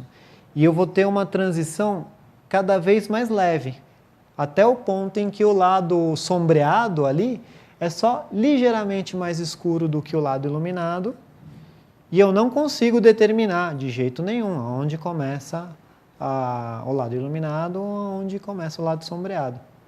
E a sombra mais densa, que é o que mostra o preto mesmo. Salvo raríssimas exceções, toda imagem precisa de preto. Precisa de um esqueleto de preto onde ela vai se apoiar, que vai me fornecer informação aos olhos e me diz que aquela imagem não está subexposta. Se a gente voltar lá atrás, essa imagem é clara, mas existem pontos de preto absoluto. Se eu não tivesse nenhum preto ali, só cinza, a gente ia ter a nítida sensação de que essa foto está errada, ela está estourada. Lógico, como toda regra, existem exceções. Então, vou me preocupar essencialmente com esses pontos. Como é que eu me preocupo com esses pontos? Uma pessoa, ela também tem esses pontos. Então, a gente pode enxergar nesse retrato, ali na testa, na ponta do nariz, ali no que a gente chama de zona T, os brilhos especulares. Se isso está me incomodando, eu preciso de maquiador, ou eu preciso filtrar a luz. Um dos motivos pelos quais também a gente usa filtros, usa papel vegetal, essas coisas, não é só para aumentar o tamanho da fonte de luz, mas é para reduzir essa especularidade. Então, experimentem um dia iluminar alguém, prestar bastante atenção na zona T e na mesma fonte de luz iluminar com e sem uma folha de papel vegetal ou uma folha de tecido. Vocês vão perceber como isso controla essas áreas. Como especialmente em homem eu gosto do brilho especular, eu acabo usando sempre fontes que não têm essa filtragem. Como, por exemplo, a sombrinha, o próprio softbox quando sai o paninho da frente, ou o beauty dish, o refletor retrato, que é aquele grandão com o disquinho para bloquear a luz. Se for mulher ou se a pessoa se mostrar incomodada com esses brilhos, eu filtro. Eu coloco um pedacinho de vegetal ou de tecido para reduzir essa sensação. O lado iluminado é aquele ali do rosto. No lado direito, ali no lado esquerdo eu tenho uma listra de sombra, né? Então eu tenho uma transição entre o lado iluminado e o lado sombreado, e aí eu tenho um novo brilho que é de uma outra fonte de luz. Para evidenciar um pouco mais a sombra, eu acabei usando o brilho da fonte de luz traseira mais forte do que na frente. Isso é escolha pessoal. Isso vai se relacionar diretamente com a intensidade dessa luz. Às vezes, eu prefiro manter esse brilho com exatamente o mesmo aspecto do lado iluminado. Então, eu deixo um lado igual, o outro também, e uma listra de sombra na frente. E o ponto mais escuro, o ponto mais denso. Tem ali tem quase nada de distinção entre o cabelo e o fundo. O fundo é preto praticamente puro e o cabelo está bem perto disso. mas as sombras estão longe o suficiente do preto absoluto para não parecer um buraco na foto. Então, isso a gente pode ver de duas maneiras. Se for em luz ambiente e eu não tiver um fotômetro, eu posso usar a fotometria pontual da câmera. Quem está acostumado a utilizar a fotometria pontual? Ninguém? É uma ferramenta muito interessante, especialmente quando você tem tempo para medir a luz. Quando a gente usa a fotometria, a chamada fotometria matricial da câmera, ela mede o quadro todo. Então, ela trabalha aquela visão que a gente teve antes, do geral. Se eu tiver uma luz muito intensa, por exemplo, a do fundo tiver intensa demais ou a da frente, eu corro o risco de estourar e mesmo assim o fotômetro da câmera me indicar que está tudo certo, porque é só um canto que está estourando. Na média, a imagem parece ok. Então, o que eu faço para contornar isso se eu não tiver um fotômetro de mão? Eu mudo para pontual, porque a pontual vai levar em consideração só um espacinho pequeno, só um ponto pequeno no seu enquadramento. Para quem tem Canon, é mais ou menos de 1 a 5%, depende da câmera, precisa olhar o manual, no centro. Se for Nikon, é uma porção equivalente também, que está constando no manual de vocês, só que ele muda de acordo com o ponto de foco, fica no ponto de foco ativo. Qual é a ideia? A ideia é colocar o ponto em cada um dos tons mais complicados e ver se ele está dentro ou fora do alcance da câmera. Vocês já se perguntaram o porquê do fotômetro da câmera ter uma escalinha? Ele tem 0, mais 1, mais 2, menos 1, menos 2. Em algumas câmeras vai até mais 3, menos 3. A razão para isso é para te dar espaço para compensar, para você conseguir calcular compensações. Senão um mais e um menos, um mais, um menos e um ok estariam de bom tamanho. Por exemplo, ali nesse ponto mais claro, se eu colocar a bolinha central lá do meu visor e medir, se eu tiver, por exemplo, mais 2, ok, eu tenho detalhe. Se eu tiver mais 3, provavelmente eu estourei. Eu preciso de alguma maneira reduzir aquela luz em si. Porque o primeiro problema eu já resolvi, eu já tenho a tonalidade que eu quero. Então, se eu quero uma imagem mais clara do que o normal, para mim não é vantagem reduzir a exposição para escurecer a foto para não estourar, porque eu estou matando a minha ideia. Agora, se eu tenho aquela exposição, está tudo certo, a imagem está bonita, mas tem um ponto que está estourando, eu preciso maneirar com aquela luz. Como é que eu posso maneirar com aquela luz? Eu posso colocar alguma coisa translúcida no caminho, ou posso simplesmente afastar a pessoa daquela luz. Às vezes eu estou fazendo um retrato de alguém que está muito próximo a uma janela, e essa parte aqui começa a ficar estourada. Eu meço lá com o meu fotômetro pontual e falo, putz, mais 3, não, isso não pode. Afasta. Um passo vai cortar a luz pela metade, no mínimo. E o que vai acontecer? Próxima vez que você mede, mais 2, branco com detalhe. Como você não mexeu muito no geral, a tendência é que a imagem se resolva melhor. Então, eu posso checar pontos específicos. Eu posso colocar, por exemplo, a minha porção de medição lá no fundo para saber se isso está preto, realmente preto.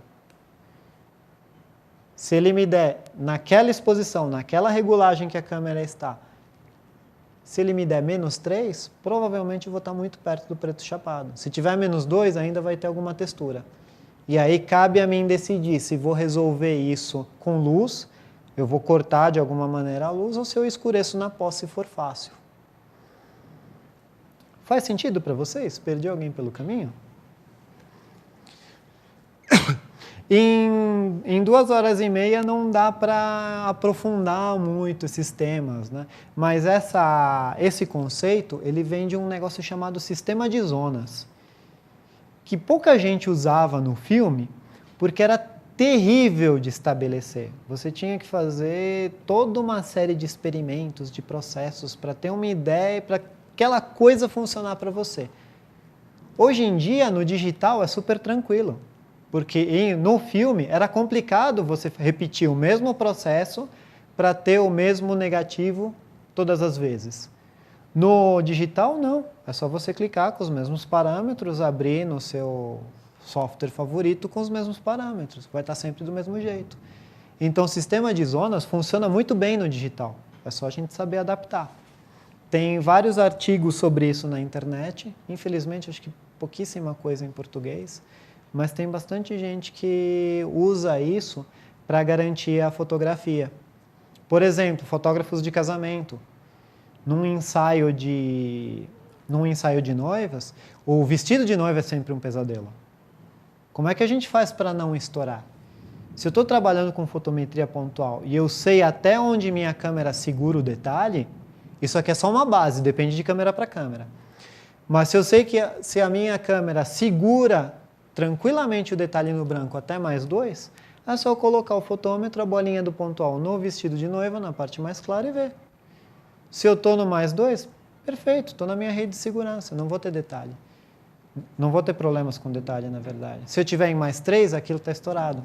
Então é melhor eu dar algum jeito de trazer aquele vestido para a capacidade da minha câmera de enxergar, senão eu vou ter problemas. Com o flash meter as coisas ficam um pouco mais tranquilas. Por quê? Porque com o flash meter eu não estou medindo a luz refletida. Eu não dependo de uma matriz de tons. Eu estou medindo a luz incidente, a luz que está chegando mesmo. Então, para quem utiliza isso, tem algumas recomendações muito boas para trabalhar. Primeiro, como é que a gente controla cada fonte de luz? O flash meter. O flash meter me permite trabalhar separadamente. Então, se eu estou sendo iluminado por esse Fresnel aqui no rosto, e aí tem alguma luz do Fresnel que está batendo aqui na parede e está voltando no meu rosto também. Então, eu consigo saber a relação entre eles. Eu consigo medir aqui para ver o quanto está vindo do Fresnel e consigo medir para cá para saber o quanto que está vindo do fundo. Se os dois estiverem iguais, eu vou ter a mesma resposta. Então, por exemplo, a gente volta lá no nosso problema. Aqui eu tenho uma luz na frente e uma luz atrás. A luz de trás está, obviamente, mais potente do que a da frente, porque a pele está mais brilhante. Então, com isso, eu consigo saber de uma maneira bastante intuitiva como é que eu controlo a imagem. Se eu quiser uma imagem high-key, tudo que eu preciso é trabalhar acima da leitura do fotômetro. Se eu quiser uma imagem low-key, eu trabalho abaixo.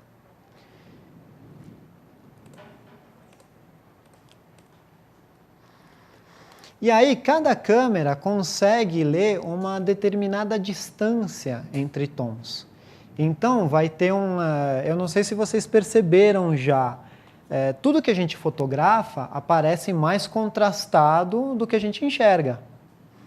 Então, você vê uma luz super suave, assim, pouquíssima diferença entre o lado iluminado e o lado sombreado, e aí quando você faz a foto, tem uma baita de uma diferença, aquela sombra está bem densa. Isso porque a câmera, ela reconhece uma diferença menor entre o que há de mais escuro e o que há de mais claro na foto. Então, aí a gente tem que tomar cuidado. Então, uma determinada fonte de luz não pode ser muito mais potente do que a outra, senão eu vou ter esses brilhos. E aí, a gente pode, sabendo disso, a gente pode controlar cada uma daquelas características da bolinha, cada uma daquelas 5 características, separadamente. Então, por exemplo, eu monto um set aqui com 3 luzes.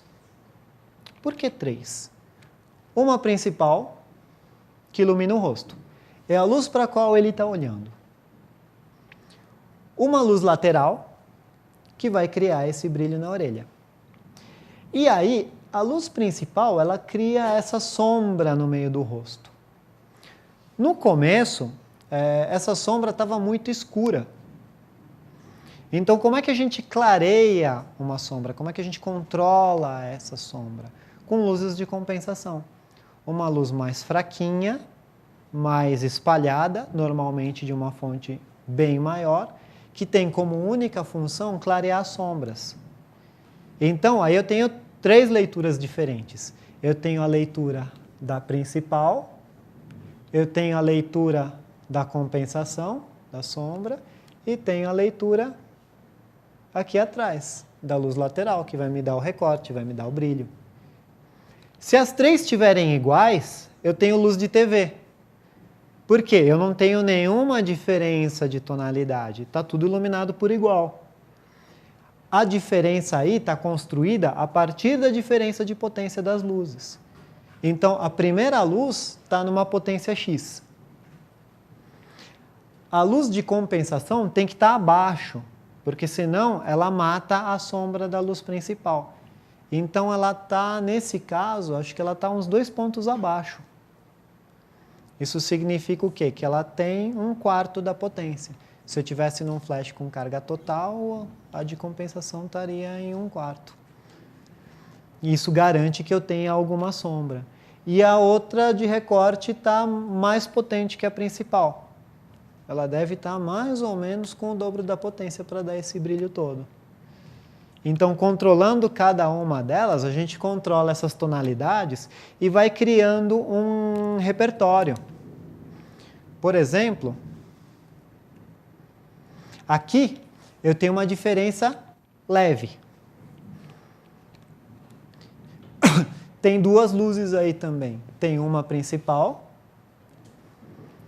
que não tem filtragem, não tem nada, porque olha os brilhos especulares. Parece que tem uma maquiagem brilhante, mas não é o caso. É a luz que é assim. Se eu quisesse matar isso um pouco, eu ia precisar de uma maquiagem opaca ou do vegetal. E a luz de compensação clareia as sombras que eram mais escuras. Então, aí eu tenho 2 pontos para controlar. Eu tenho a principal e tenho a compensação. Aqui, eu tenho aquele mesmo jogo que eu tenho na foto do Roberto, né? Aquele rapaz que está olhando para cima, só que mais intenso. Não tem a compensação. Essa é a sombra natural que essa luz produz. Aqui é a mesma luz, só que compensada, com uma outra fonte mais levinha que serve só para ir clareando. Então, controlando a compensação, eu consigo subir ou descer essa sombra de acordo com o meu gosto. Então, no caso dele, eu estava tendo um certo problema de tridimensionalidade com ele. Ele tinha um rosto geométrico que eu queria aproveitar. E com a luz mais plana, não tinha tanto... Não aparecia essa geometria, não aparecia essa linha. Eu falei, bem, eu gostei da linha, então eu quero emoldurar. Aqui mesmo, é um exemplo que não aparece tanto essa geometria do rosto, é o mesmo modelo. Então vai de proposta também, aqui é uma coisa mais hippie, uma coisa mais relaxada, tudo, e aqui é uma coisa mais gráfica, mais anos 90. Aqui também uma coisa bem focada. Aí nesse caso eu tenho uma luz de fundo, uma luzinha virada para o fundo para conseguir dar uma leitura, né? Separar ele um pouco desse fundo marrom, e só um spotzinho de luz no rosto dele. E aí, nesse caso, eu tendo a usar na câmera o que eu medi na principal. Então, existem várias maneiras de se usar o fotômetro, várias maneiras de se trabalhar com ele. Cada um tem uma. Tem gente que trabalha estimando a fotometria sempre com o fotômetro voltado para a câmera. Então, essa bolinha aqui do fotômetro tira uma média de todas as luzes que estão incidindo. E aí você tem uma matriz de tons normal. Aquela média, aquele cinza médio lá.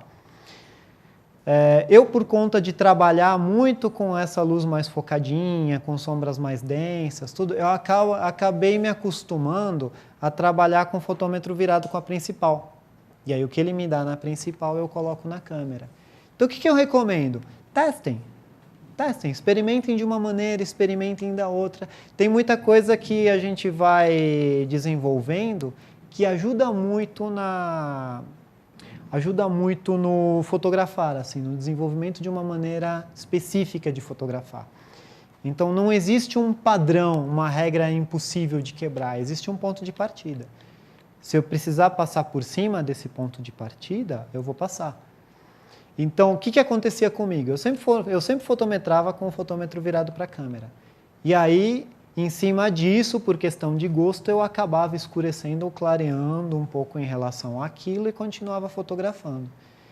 E aí, um dia, eu estava medindo luz e falei, não, vou colocar o que veio na principal. Gostei do resultado. Passei a fotometrar sempre assim. Então, para mim funciona. Não sei se para vocês vai funcionar, mas acho que vale a pena tentar.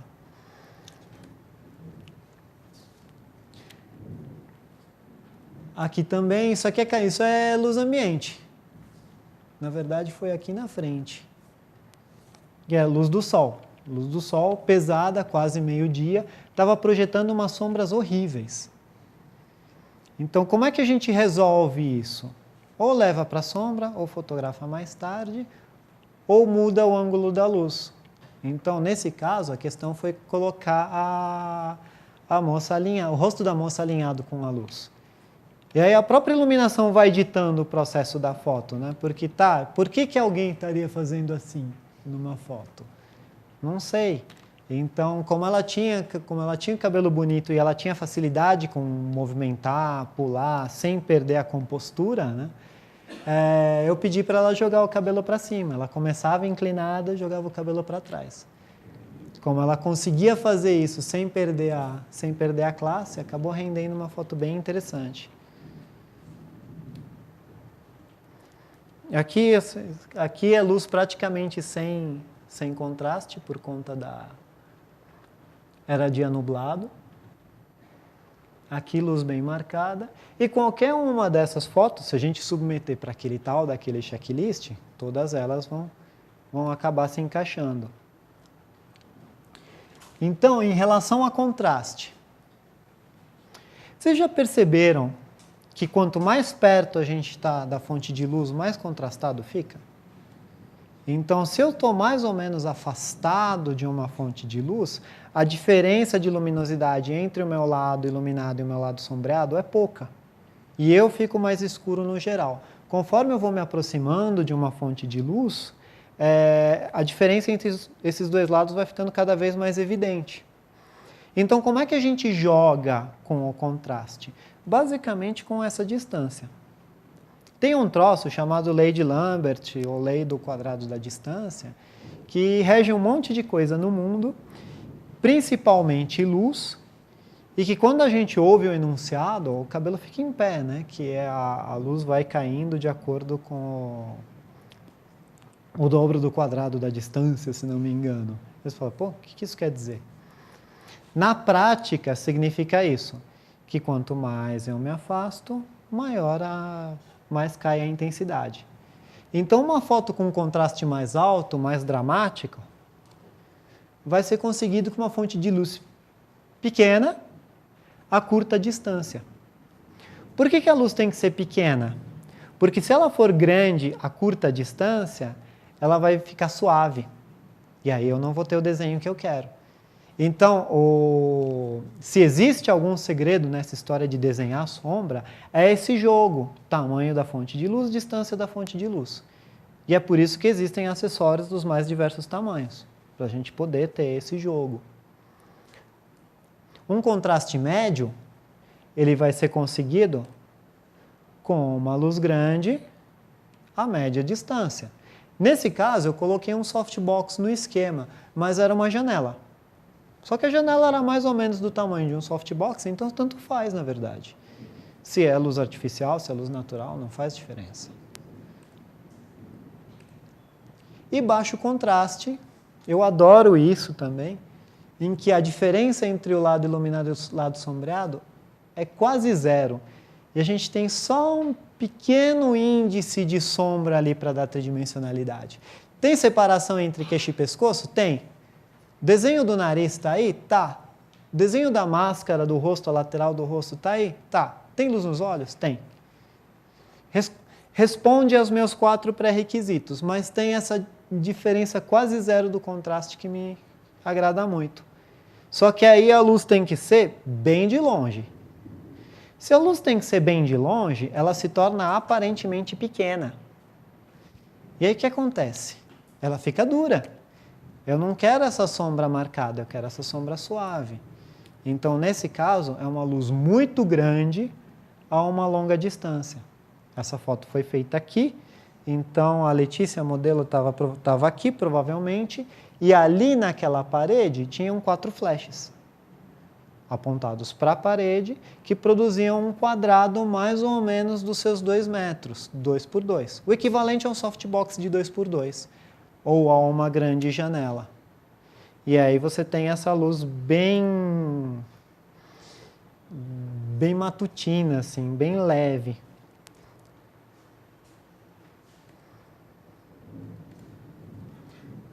Perguntas, gente? Alguém tem alguma dúvida? Agora sim, perguntas de qualquer natureza, perguntas de qualquer tipo. Nada vem à cabeça? Diga. Para quem vai trabalhar em eventos, tem uma variação muito grande de luz. Meu nome é Gerson. Para quem vai trabalhar em evento, que tem uma variação muito grande de luz, que é tipo show, tem alguma coisa tipo meio que a gente possa focalizar em questão de fotometria ou de velocidade? Então, pensando no show, né? Pensando na logística do show. A maioria dos shows tem um iluminador, ou seja, tem todo um projeto e as luzes estão posicionadas para fazer um trabalho específico. Então, normalmente, tem uma luz bem intensa na pessoa que interessa. Isso já elimina um pouco o problema de fotometria, né? As luzes são bem altas, o que favorece bastante. E normalmente, o que eu tenho ouvido de fotógrafos de espetáculo, eu fotografei muito pouco show na vida. É isso, você expõe para o momento iluminado da coisa. Então, sempre que é um momento importante para o cantor, vai ter luz nele. É um solo de guitarra ou é o solo de baterista, vai ter luz nele. Então, a luz vai ser sempre generosa num momento relevante para aquela pessoa. Então, e a luz tem basicamente sempre a mesma intensidade. Então, eu conheço gente muito boa de show que fala que fotometra, faz umas fotos ali em momentos pouco importantes de como é que são as luzes principais que estão batendo ali e se ajusta para aquilo, para a foto ficar boa naquela luz. Como se a luz colorida, o facho de palco, fosse a luz principal. O erro está em fazer com que o palco inteiro pareça iluminado por igual com uma luz ambiente, porque não é uma luz ambiente. Tipo, não é uma sala, não é um estúdio iluminado. É um ponto em que tem fachos seletivos de luz. Então, você fotografa aquilo que está sendo iluminado pelo facho. Mais alguém? Boa tarde, Fred. Qual é o milimetragem que você usa nas suas fotos? Qual a distância foto, focal das lentes? Ah. Varia muito, porque eu não uso só uma câmera, né? Então eu uso assim, tipo, basicamente o que cai na mão, né? Nessa última foto. Essa aqui? Essa foi uma 20 milímetros. Então, qual que é a ideia, né? A ideia é usar a imagem que favoreça. Como assim a imagem que favoreça, né? Eu comecei a fotografar essa moça com a grande angular por conta disso aqui.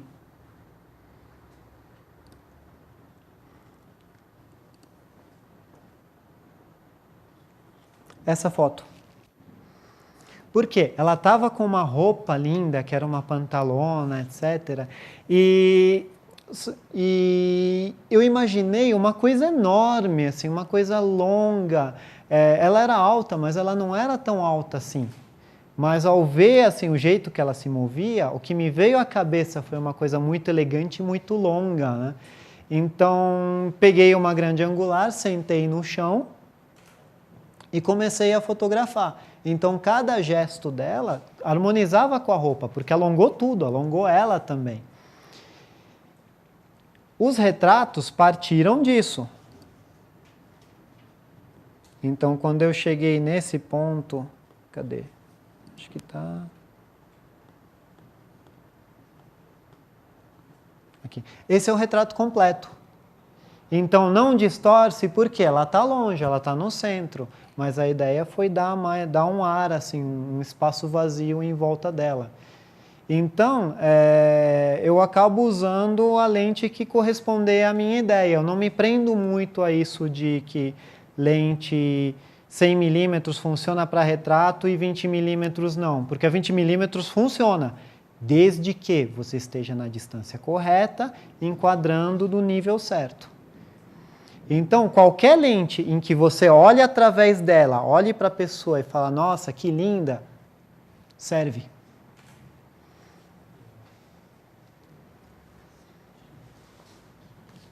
Mais alguém?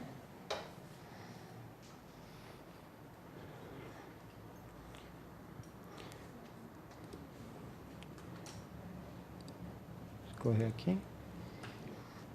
Então é isso. Muito obrigado. Assim, eu agradeço muito pela oportunidade de me ouvirem, de poder falar para vocês um pouco sobre o meu trabalho, um pouco sobre a maneira com que eu resolvo os meus problemas. Espero que isso seja útil para vocês resolverem os seus. E para eventuais dúvidas que vocês tenham, que não... eu sei que a gente sai, põe o pé para fora e lembra, putz, eu devia ter perguntado isso. Fiquem à vontade para perguntar. Podem perguntar por e-mail. E eu tenho uma cópia dessa apresentação, sem os vídeos, claro, preparada em PDF. Então, me mandem um e-mail que eu mando o PDF de volta. Tudo bem? Então é isso, gente. Muito obrigado mesmo, de coração. Foi uma honra palestrar para vocês.